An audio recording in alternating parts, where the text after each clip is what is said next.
Robert Thibodeau, astrologer, researcher, geocosmic researcher, Mayflower Bookshop, mayflowerbookshop.com, and on YouTube and TikTok, Robert Thibodeau, Mayflower Bookshop, at your higher self service.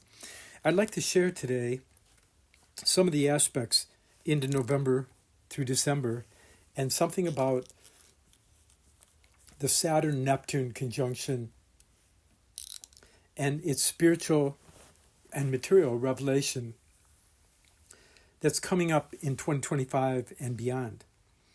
So here we are, and we're in 2024, November, and Pluto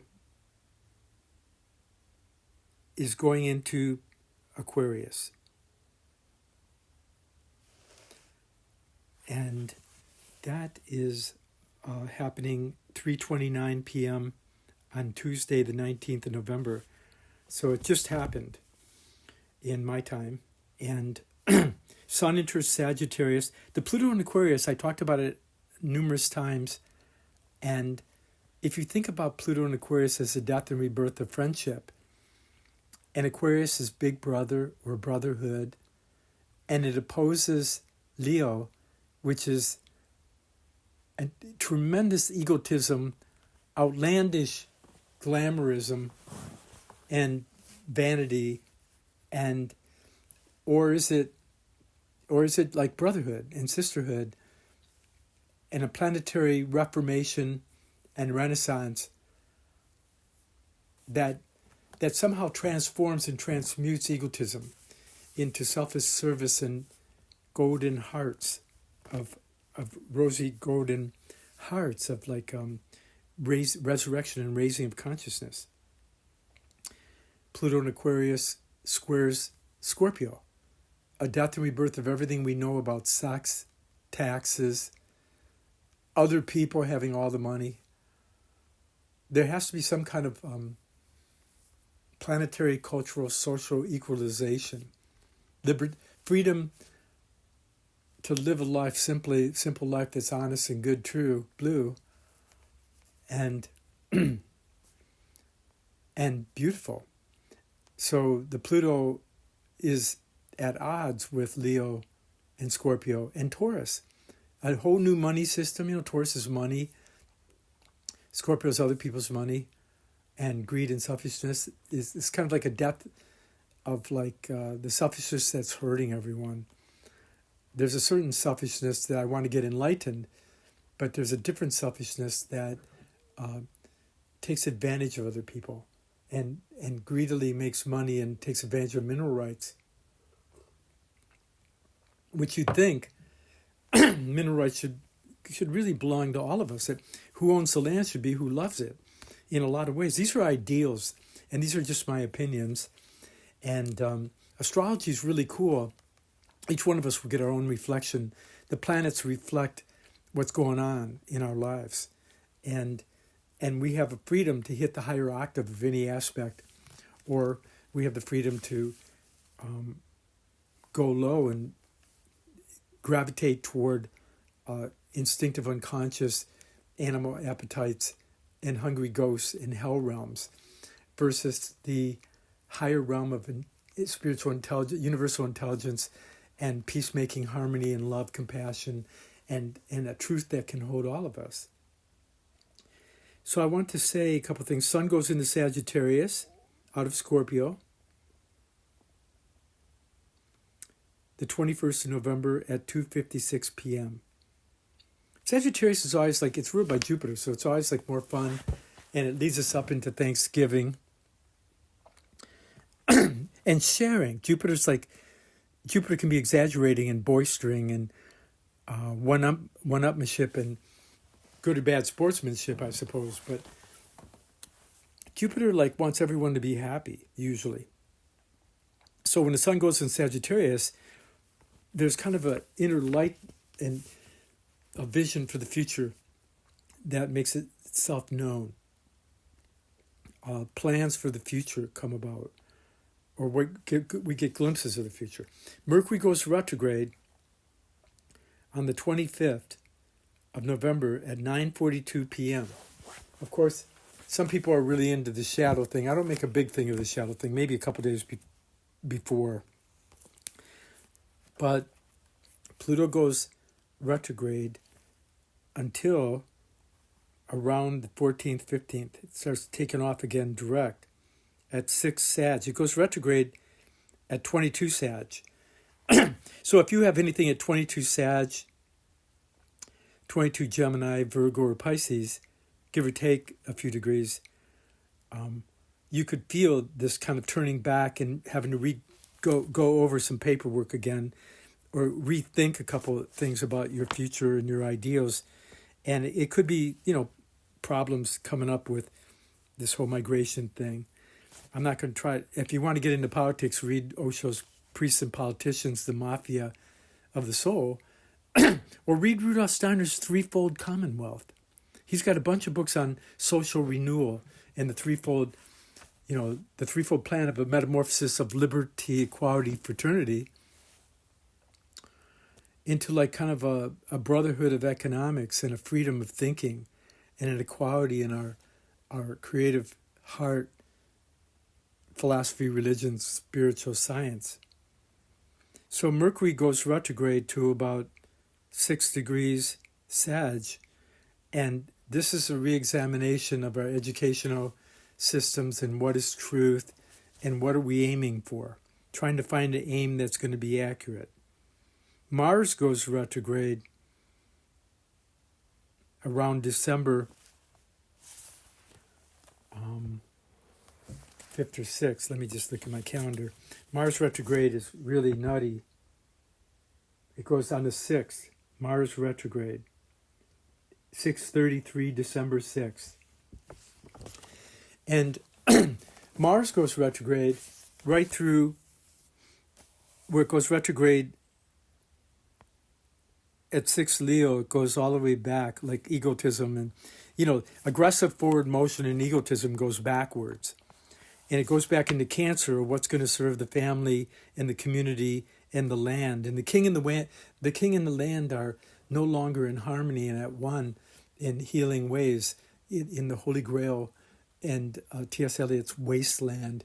The whole earth is becoming a wasteland until the king, or the egotism, sacrifices and surrenders itself to the garden energetic. And the whole war machine, Mars is war and projections, and projections that we jump into. And Mars retrograde can sometimes, it was one point people thought it had to do with war. And so it's like the frustration of the aggressive energy. And people get like weirded out and they go for anger. There's a nice book by Thich Nhat Hanh on anger, and Robert Thurman has one on anger. Gaelic Rinpoche has one on anger. He talks about it a lot in his books. The 3 Principles of the Path, Sharp Weapons of the Spiritual Warrior, or something like that. And Odyssey to Freedom, great book, which is another version of the Lam Rin of Tibetan Buddhism. These are really great books for moral, ethical, spiritual empowerment.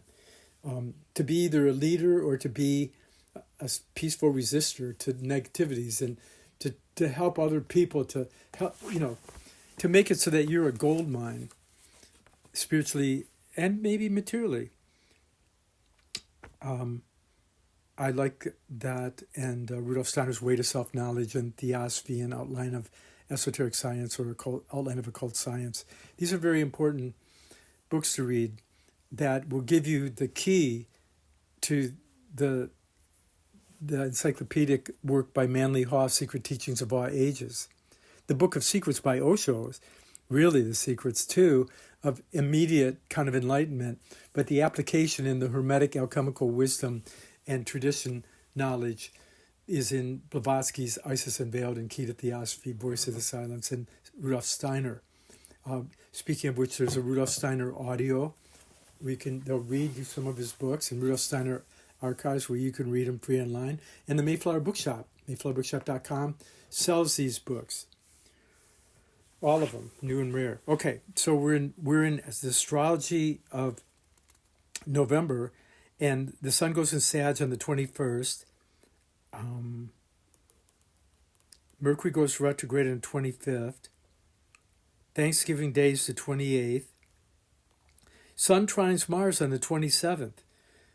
You know, it's kind of like good aspects before Thanksgiving and during Thanksgiving. You have to be careful of arguments that are unnecessary.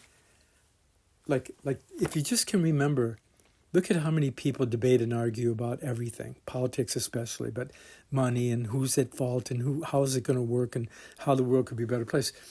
We have all these debates and arguments, sometimes anger. And no one's changed their mind in 50 years, 20 years or something. No one's changed their mind.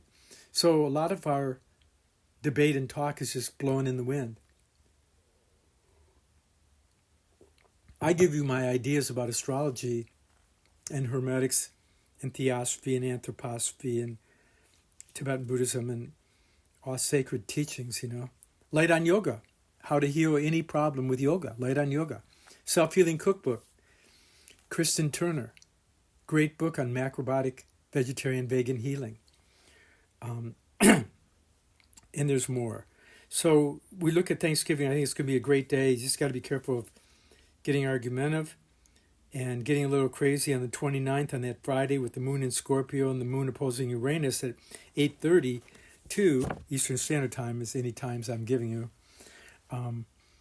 But then it's also crazy too because the new moon is on the 1st of December. And we have that Thanksgiving, it's the last of the old moon.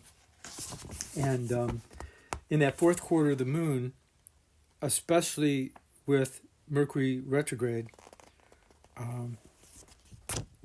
we got to honor each other's opinion and hold our own. But when it's the old moon in the fourth quarter, people get paranoid and psychotic, and anybody who has inner subjective psychosis, or I don't have really the right words here, but anyone who's got inner disturbances that disturb themselves and others, whether it's emotional or mental, or worries or negative emotions, negative thinking, that old moon makes it worse, you know. So it's really important during the old moon until we get to the new moon on the 1st of December for those first 3 or 4 days till you see the sliver of the moon in the sky after sunset in the west. It's really important during that last phase, fourth quarter of the moon, that week of Thanksgiving week, 24th, 25th to December 1st, the 3rd. It's really important that last week of November there. It's really important to do physical cleaning and laundry and workout, physical kind of exercise. The best exercise is to clean up your house and office and place of work and help others do it. Get some exercise that produces some beneficial effect other than just you looking good. I mean, that's good too, but I mean, okay, you get the idea. So then when it's full moon, if you have a physical ailment, it's an old Celtic trick. The full moon on December 15th, 23 Gemini at 4:02 a.m. Eastern Standard Time. And Mercury goes direct then. During that full moon time, a couple days before, during the full moon, if you have a health problem, it's important not to overdo outer physical things like we did before the new moon. It's important to turn inward and not go out and pray. And this is kind of a balancing act to whatever negative thing is growing in your life or troubling you in your life. That's an outer problem. The outer problems can get resolved by during the full moon we go in and still our mind to discern and witness and watch the deeper subtle thoughts arising from our stillness heart. Our stillness mind looks beneath the silent heart to the word, God-given wisdom, universal wisdom. So important times in December are Venus trine Uranus on the 2nd of December, 9:43 a.m.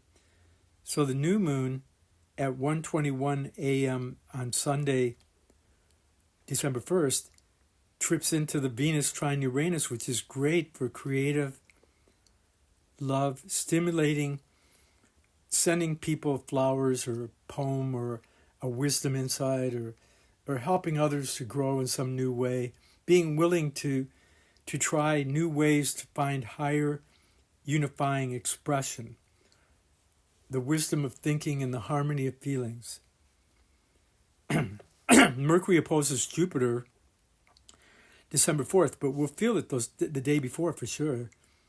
And Sun squares Saturn on the 4th. So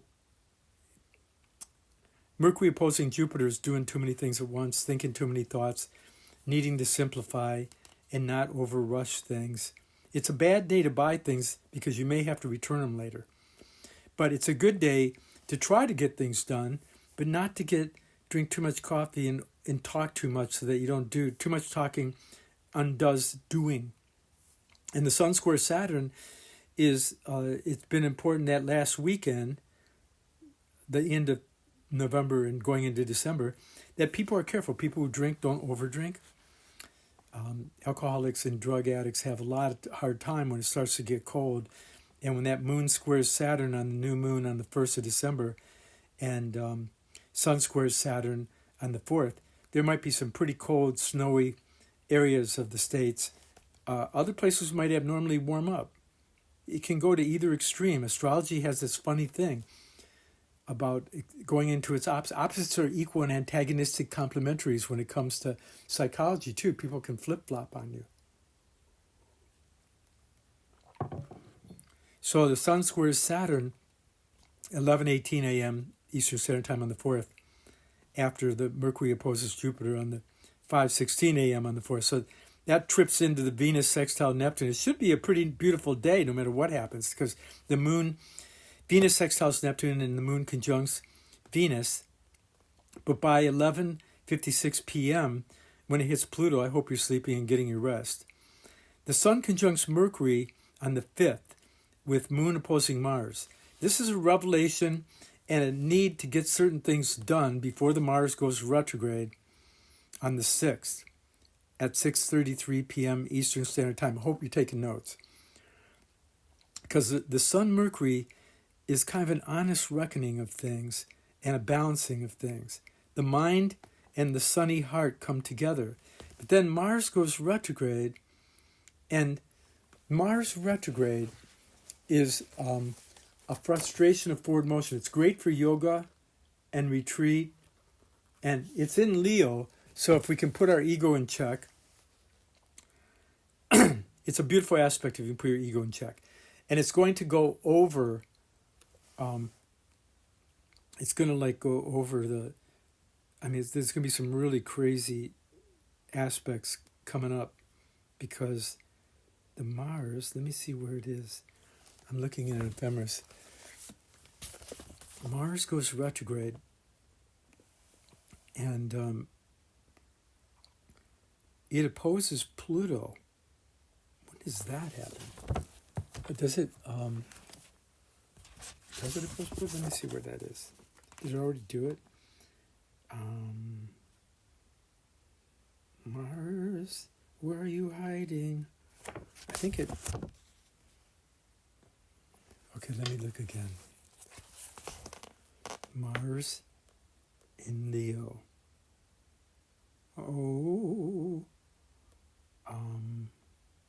January of 2025.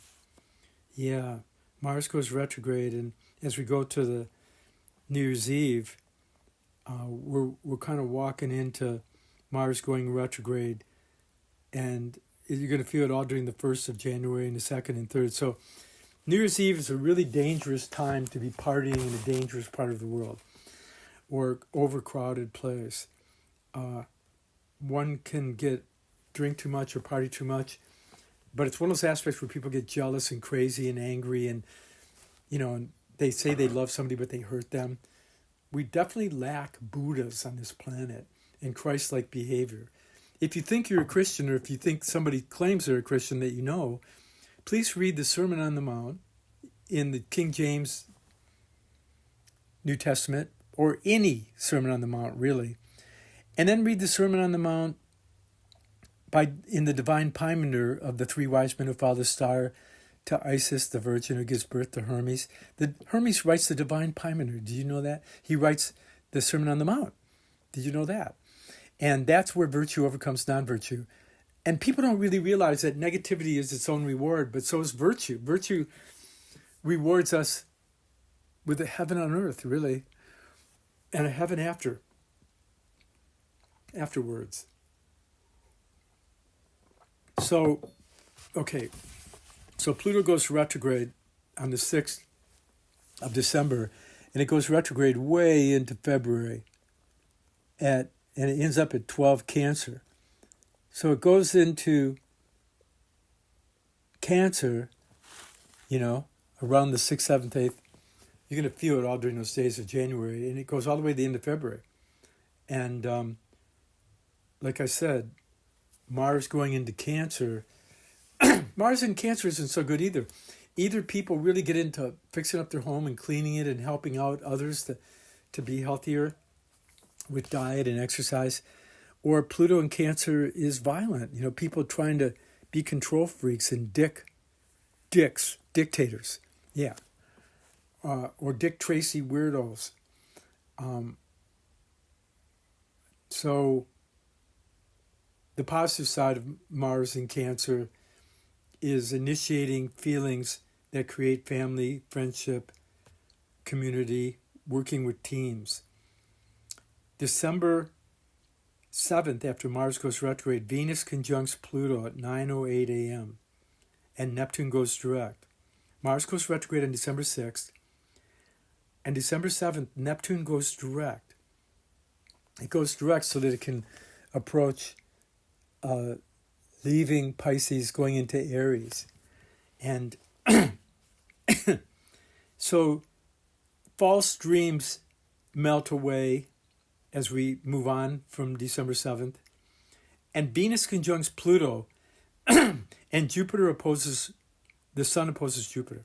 So the Venus conjunct Pluto is crazy for jealousy, possessiveness, loving somebody for who you want them to be, not who they are.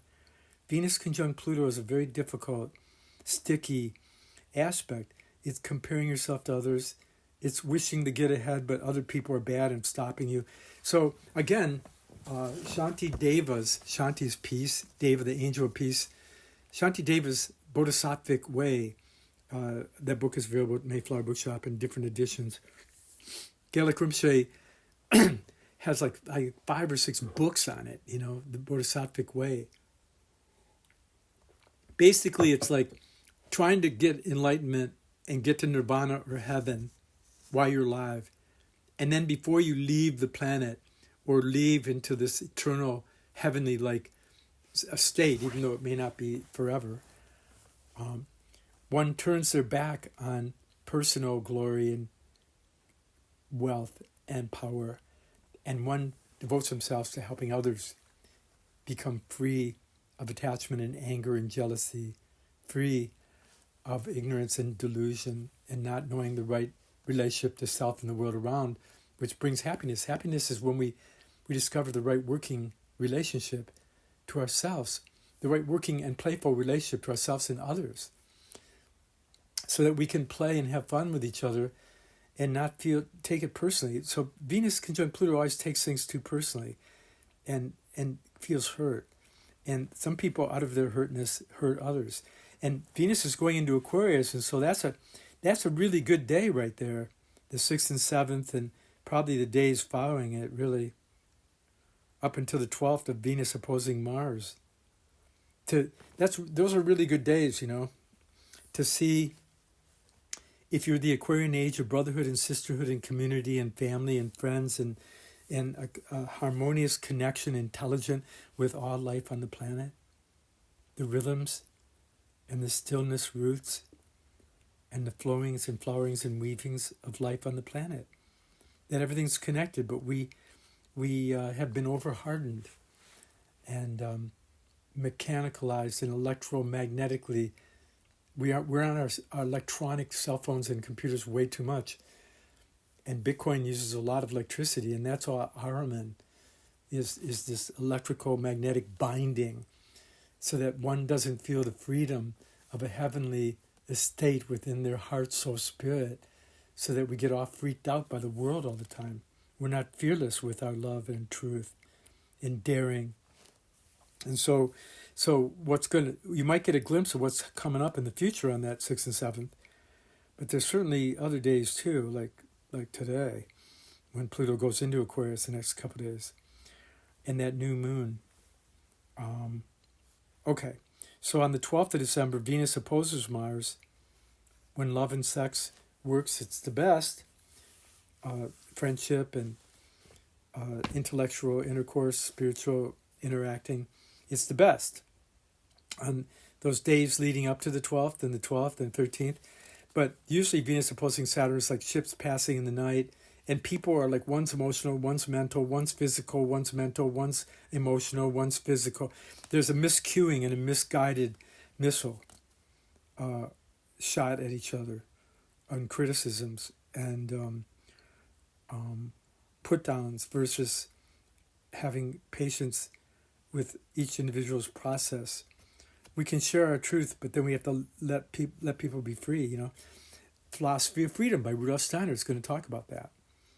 Then there's the full moon, December, at 4:02 a.m. on the 15th, where Mercury goes direct. Now again, Mercury going retrograde, people would say, you got to really make sure you're buying the right gifts, because things could get returned or rethought when Mercury goes direct. So Mercury goes direct on the full moon. So there's a lot of insights that take place on that day when Mercury goes direct at 3:56, almost 4 p.m. on the 15th. And those coming 3 days, Sun square Neptune on the 18th of December. You got to be careful of all of a sudden waking up to things that weren't true to you. And it's important to not eat too many sweets or wrong dairy.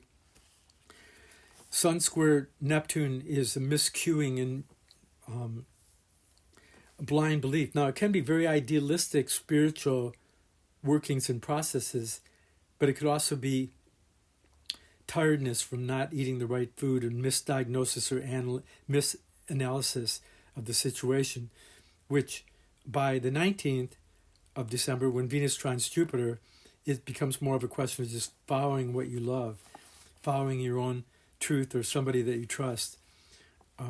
The sun goes into Capricorn on the 21st, a very important winter solstice day, and the 3 days of 18th, 19th, and 20th to the 21st, it's really important to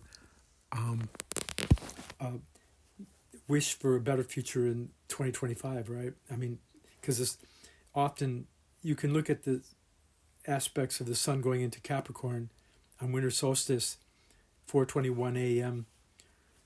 Very sacred time that night of the 20th into the next morning. And it's in Virgo.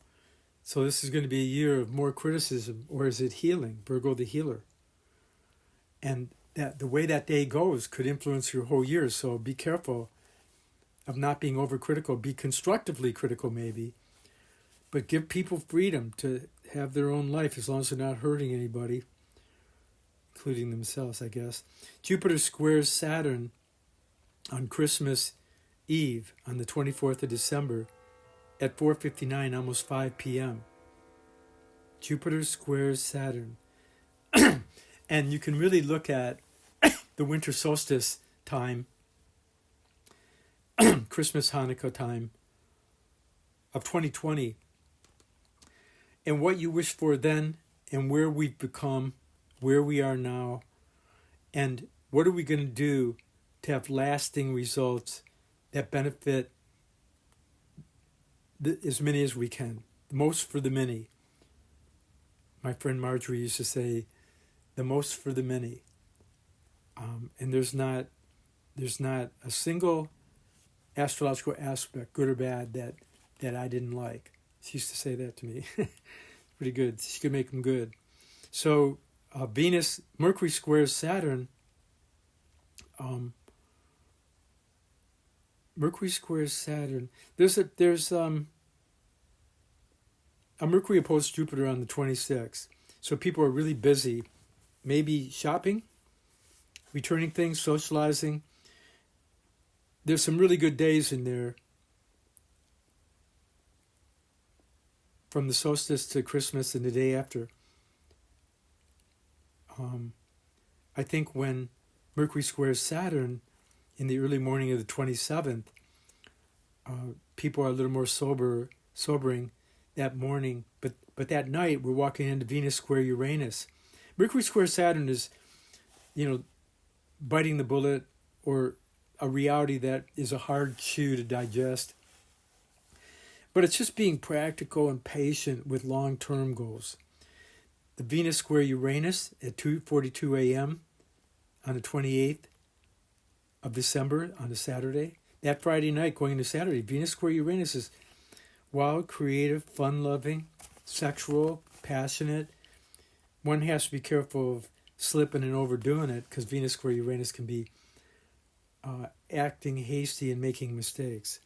The new moon, 9 Capricorn, 44, 9 Capricorn, new moon, December 30th, 5:27 p.m. Really good time for beginning the new year and planning the new year. Make a wish for the whole new year, because that's the first new moon after the solstice. And I think when we look at, very quickly here, we look at 25 and we look at January, we have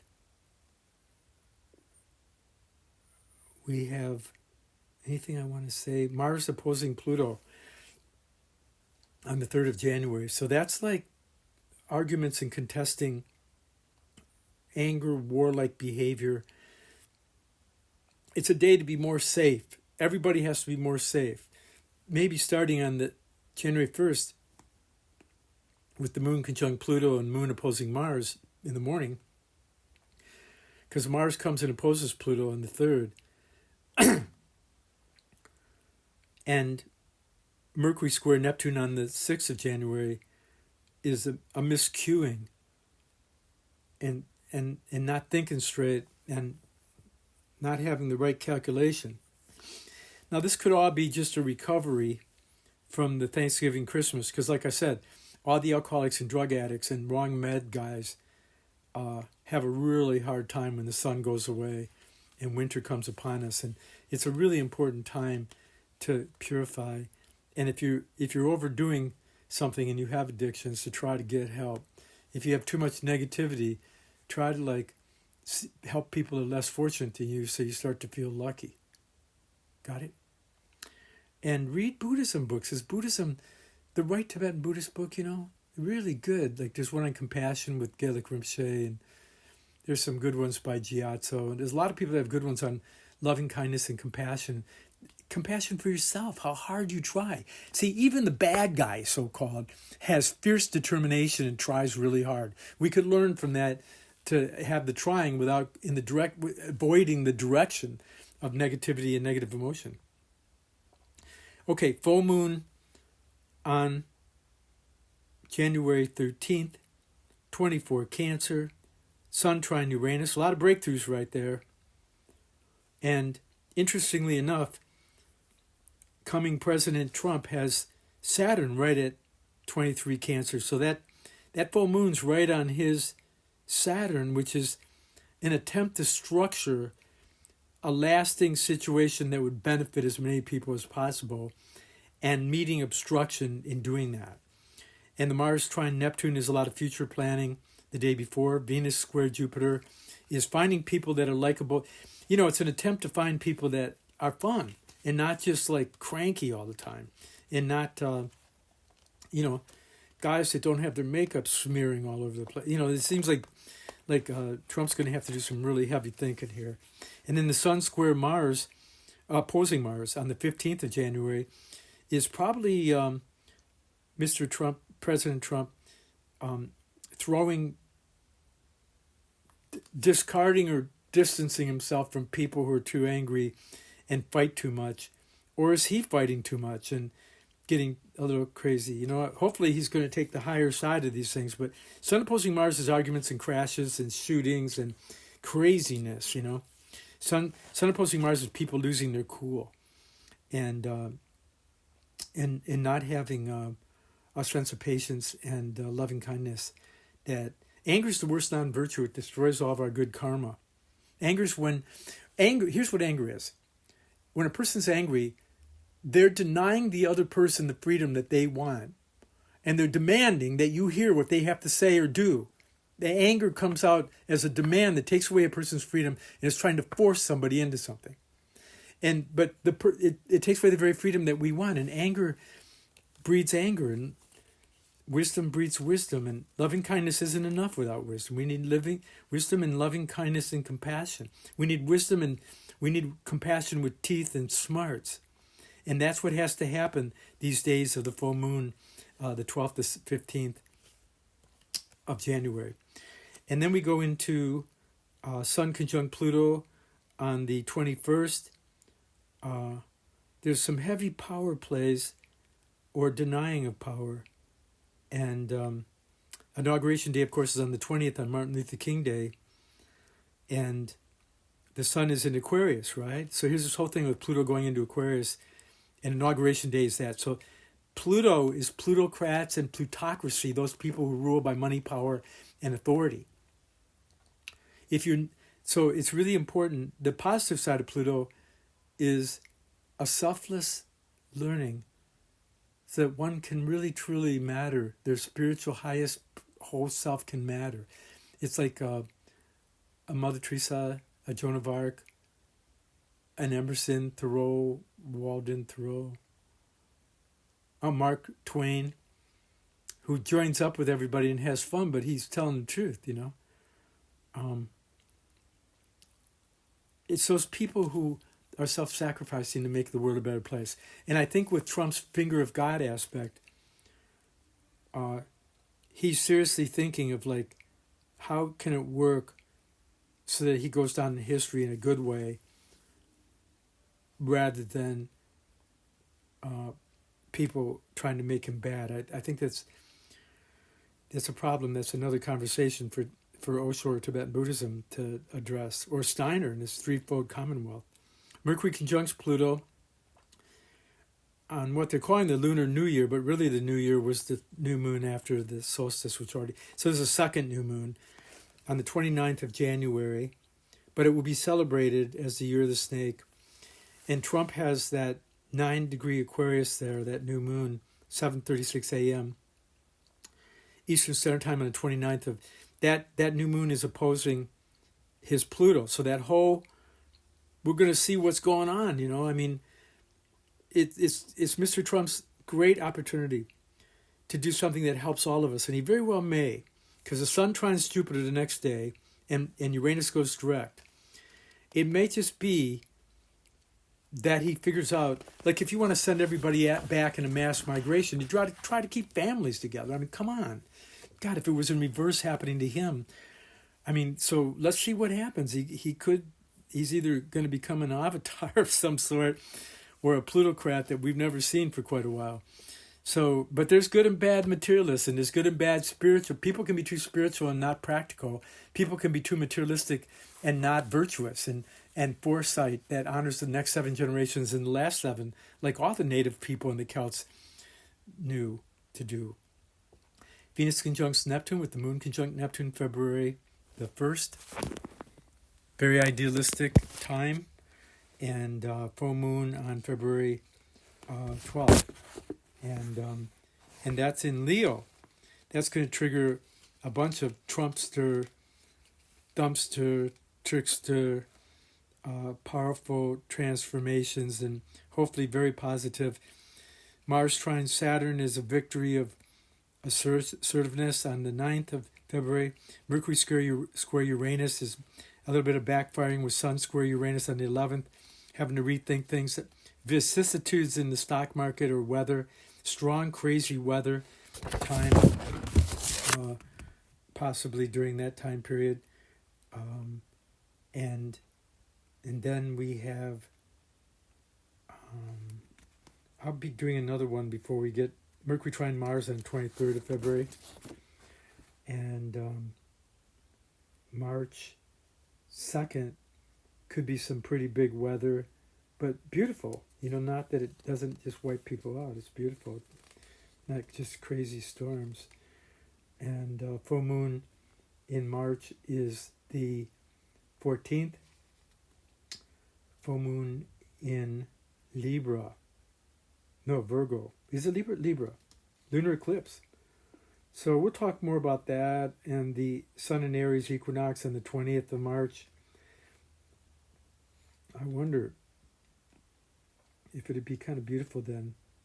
Sun conjunct Venus on the 22nd of March. That's pretty cool. And, okay. So I think that's enough. I want to say that there's a lot to say about what happens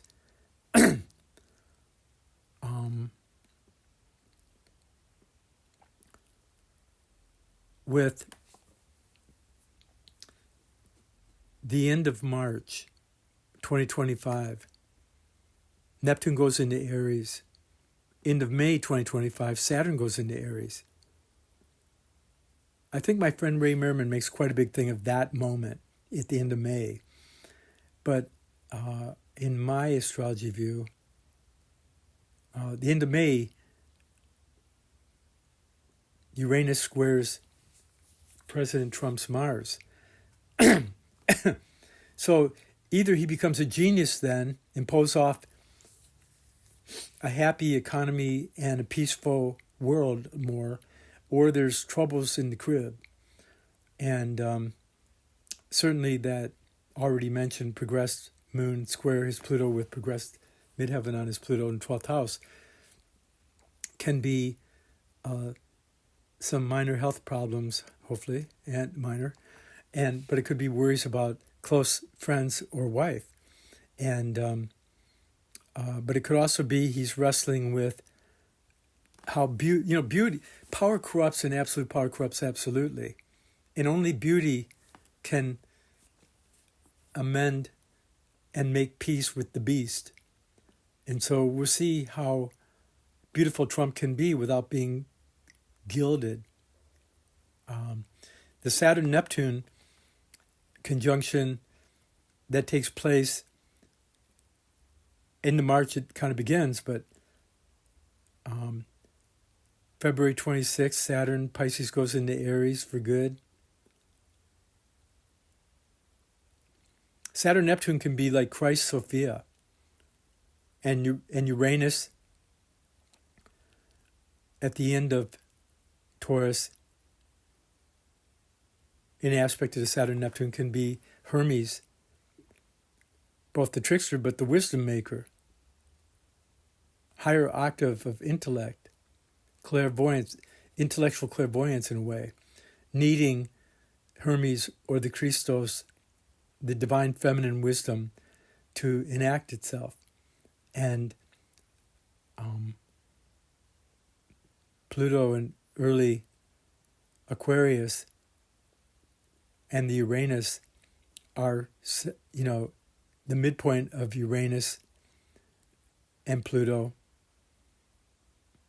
is hitting the Saturn-Neptune.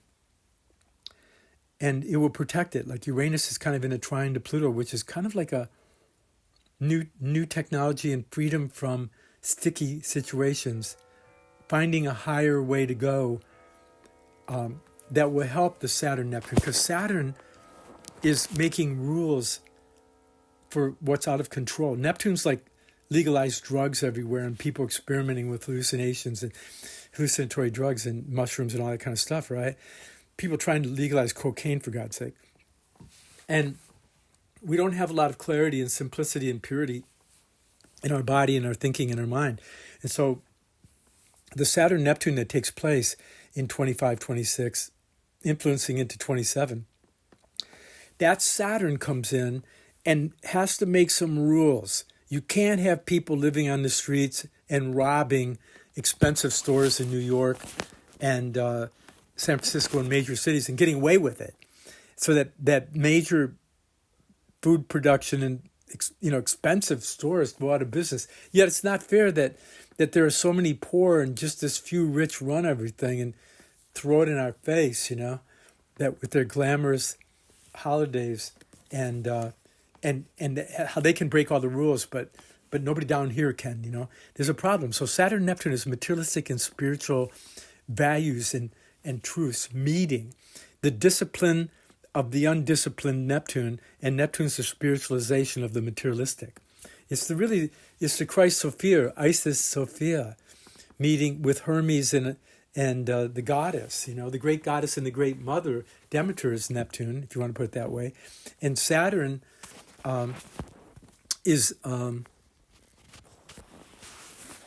Saturn would be spiritual law and the law and practicality. Zeus in lawmaking, the god of lawmaking. It's like, in anthroposophy they say the Christ or the Christos is the new lord of karma. So it's world karma meeting the great mother ideal to redeem Persephone and the core values at the heart of every person with a new higher technology that doesn't enslave us. They're making robot armies, for God's sake. So that's how ignorant we are, that we can create new and new weapons that destroy better, but we can't grow gardens. We're killing animals and trees everywhere.